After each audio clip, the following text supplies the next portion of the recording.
Absolutely joy to witness the transformation and what the contribution of each of you have had to turn this place into the most beautiful place to enjoy and play our football game.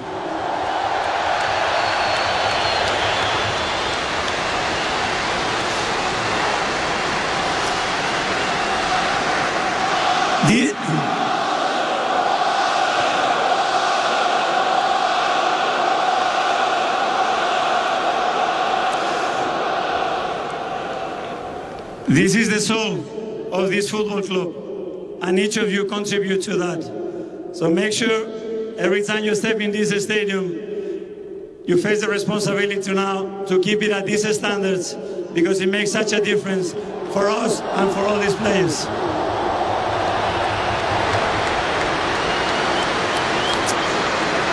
I want to thank you all. I want to see you soon in Selhurst Park, and for sure in Budapest as well. But before I leave you,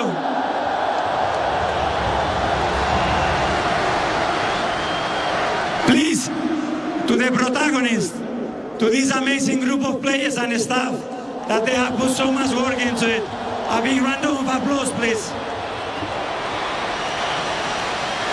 Yeah, Mikel Arteta thanking the fans, and you alluded to it before the game, Martin, the job he's done in reconnecting the supporters in the football club.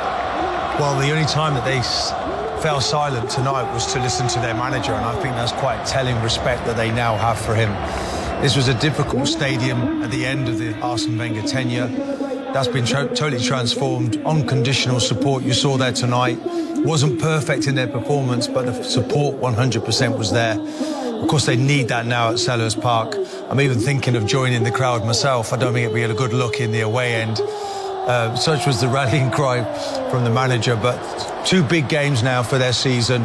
Try and finish off this Premier League. To think it's 22 years is just ridiculous. This great club now surely will win it again.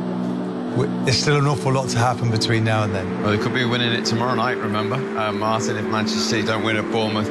One of the many changes, subtle details Mikel Arteta's made is the introduction of this song we're hearing now, North London Forever. There's the departing Per Mertesacker, signed on the same day as Mikel Arteta as an Arsenal player. But this stadium, Michael, 15 home wins this season. 47 points they've accumulated at the Emirates now. Yeah, no, they're an incredible team. They're very, very strong. We see what it means to a lot of these fans. They've waited a long, long time to see success again at the club. Certainly success in the Premier League. But this is a seriously talented group. And I've sat in this chair so many times this season, and I've heard so many negative things towards Arsenal in terms of, do you know what as well, from their own fans? Doubts over that man in shop. Just because, you know, people say, oh, they're bottlers and they're this and they're that. Hang on a minute, this is a hard league to win. They've done unbelievably well. They're getting closer and closer. Last season, second again, Champions League semi-final. That is brilliant. That is very, very good. You know, there's not many teams that can do that. This year again, then, you know, they're going to come first or second. Again, another step up into the final of the champion. These people that were saying Mikel Arteta is under pressure, and you know what? There will be some. If they lose against Crystal Palace and lose in the final, the whole thing will turn on its head again, and they'll say, "Oh, Mikel Arteta, let's get him out." There's a very negative sort of vibe around that. When it goes well, it's great. When it goes bad, all of a sudden they jump on the back. No, this takes a long time to be successful in the Premier League. No team does it without coming third or second before they win it. So, you know, I think those people that have kept the belief in him deserve an awful lot of credit, because I think this manager is a very, very good one, and he's building something very, very special. Yeah, without doubt. I think when he came in, there were big changes he needed to make, cultural change. Certain players I felt were a little bit overindulged, and the managers, he's taken them out one by one. Aubameyang was the first one. I thought perhaps he got that wrong, but look, in the long term, if he can win the Premier League this year, then, you know, they've been second on 3 occasions. 2 years ago, I think they won 16 of the last 17 matches. They could have won it then. So they've been in and around it, and he's just got to make that next step. Pep's never been under this amount of pressure before not to win a Premier League. It'd be too on the bounce if this man can pull it off. He's been a pupil, hasn't he, really, to the master, and I think now he's stepping out of the shadow, and he just needs to find a way to win at the weekend. Indeed. Well, he was outstanding again tonight. Declan Rice, Player of the Match award. A little bit earlier on, he spoke to Patrick David. Declan, well done. 1-0 to the Arsenal. Just tell us how hard, how nerve-wracking at times is it fighting for 3 points when there's so much at stake? Yeah, it's a lot. If only the people knew what goes through a footballer's mind in 90 minutes. First half, amazing football, really free-flowing, really good chances. Unlucky not to be 2 or 3. And second half, you know, the nature of the game maybe sometimes drops you back. We wanted to keep pushing forward, but fair play to Burnley. Since this interim manager's come in, we've been watching them a lot. They changed the way they play. They're really trying to play, and they didn't really cause us a problem, but there was a bit of nervousness, you could sense it, just because it's our last home game. We know what's at stake. But one more to go now. We know what we're fighting for, this group, this manager, this club. We really want it, so let's keep pushing. What does go through a footballer's mind in a 90 minutes like that then?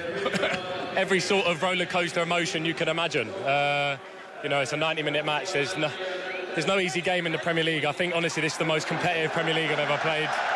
Every team has quality players. So, yeah, it was tough, but to end on a high, our last home game is really special. Is that another reminder, and you've had it all seen, just how hard it is actually to win 3 points in the Premier League, let alone a title? Yeah, to get 3 points now is really tough, because like I said, every team has quality, but the most important thing tonight is 3 points. I think we better get out of the way, because they're forming a circle here. I better give you... It's for you, Declan, I'm sure. Thank you. Shall I give you the player of the match then? Thank you. Hold on. Thank you very much. Thank you. Top man. Martin, how influential again was Declan Rice tonight? Oh, this guy's immense. I think he's got 2 engines. The amount of distance that he covers in that midfield, he's now playing slightly deeper. He can play as the 6, he can play as the 8. He's the way that he's developed. Free kicks from edge of the box, everything, corners. He just goes from strength to strength, and he's there when the danger, he just sniffs out. He's there, that extra comfort blanket in and around that defence. But he's going to have to do it all again at the weekend. He needs to rest. Maybe not.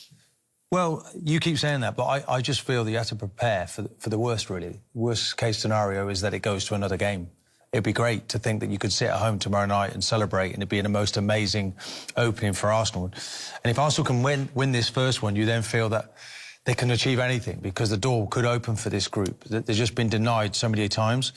But let's enjoy tonight's result, look forward to the weekend and see what City are made of tomorrow. I mean, we're going to watch that in here tomorrow night. I mean, that win or bust now for Manchester City, but they've been in that situation many times under Pep Guardiola. Yeah, they know exactly what they've got to do. I tell you what, if they win themselves tomorrow, then it's going to put an awful lot... Declan Rice just spoke about the things that go through their head in 90 minutes. Will it be twice as much in terms of roller coasters against Crystal Palace? That will be even more pressure than it was tonight. They handled the pressure in terms of they stayed strong. They didn't give chances away, but they weren't free-flowing. They weren't tearing Burnley apart. I didn't think they should have been 2 or 3 goals up at half-time, like Declan said. But they certainly did enough to win. But that pressure on the last day, funny things happen on the last day. The Premier League's got a history of seeing that. And there may be just a couple of twists and turns still to come. But City have got to do their job tomorrow first. They have, and we have to point out the other slight subplot which is emerging tonight. Reports, not confirmed by Manchester City, we're hastening to add, reports that it is going to be the last 2 games of Pep Guardiola's tenure at Manchester City, and he won't be there next season, as if this week and this title race needed spicing up any more. Well, yeah, I mean, and once stories like that start to leak, it'd be interesting to see what Manchester City do about it. If that is confirmed in the next day or 2 or whatever it might be, then, yeah, it would spice it up just a little bit. I'm sure Manchester City, their players, will want to go out with a bang. They obviously can't do much about it now in terms of Arsenal's result, but they can do something about their own results. It's certainly been... he hasn't actually, has he, in the press, until obviously now, if that's the truth, tried to actually refute those suggestions that he was going to be going. And I wondered if it was creating an energy, because the players certainly weren't suffering from it. Quite often you see the reverse when a manager knows he's going. I think they'll try and finish the job off, and they'll give him a massive send-off, and there'll be an even bigger effort from the City players. I think it's so close to the end. That's what he'll be demanding. That's what he'll be looking for. And I just feel that that plays into the hands of the players getting the 2 victories that they deserve. So Arsenal have to plan to go and do it. No one's going to hand it to you. You've got to love it. You can't fear these situations. You have to embrace it. I thought it was a difficult night for Arsenal, but they found a way to win. They need to do the same again. It starts all over again for Arsenal at the weekend. And let's look at the way they found to win it. He knows they are now just 1 win away. And I'm sure, as you said, Patrick, that is a scenario that he would have taken at the start of the night. Yes, of course, he knew that will be a difficult games. Even Burnley, the season was over. But you have to give them a credit because I think they played the game quite seriously. But from Arsenal, it was a really good first half with a lot of tempo, created a lot of chances. But in the second half, obviously, the tempo dropped. But they managed the game quite really well in the second half. They show a lot of experience. They didn't concede chances. And I would say that was a good, really team performance. And what impact do you think this will have on Manchester City, who'll be watching this at home tonight? When you are a City side, you always thought or think that they will drop something, a little bit of luck from Burnley to equalize at the end. But that result can hurt them because it's still just 2 games to go for them and 1 from Arsenal now. So I think they may going to go to the game tomorrow feeling a little bit disappointed of the result of Arsenal today. But that does eliminate the goal difference theory as well, Jamie, in effect, because 1-0 means that a draw is not going to be enough if Manchester City win their final 2 games. I think in some ways, I think Manchester City would probably have taken that before the game. In that, listen, they'd love Burnley to get a result. My point being is, what are the chances of Burnley getting a result? You know, you're expecting probably 4 or 5 goals. So if you'd said to Man City before the game, you'll be ahead on goal difference. And if we win our 2 games, you've got to hope Palace get a draw. You know, because the goal difference could have maybe been taken out of the equation tonight for Manchester City. And we felt that, didn't we, a few weeks ago when Man City went to Burnley, we felt that, that was an opportunity missed there to try and really improve the goal difference. So, yeah, hopefully it'll go to the last day. Obviously, we know Man City got a really tough game tomorrow. But if it does, that will be a really long week for Arsenal supporters.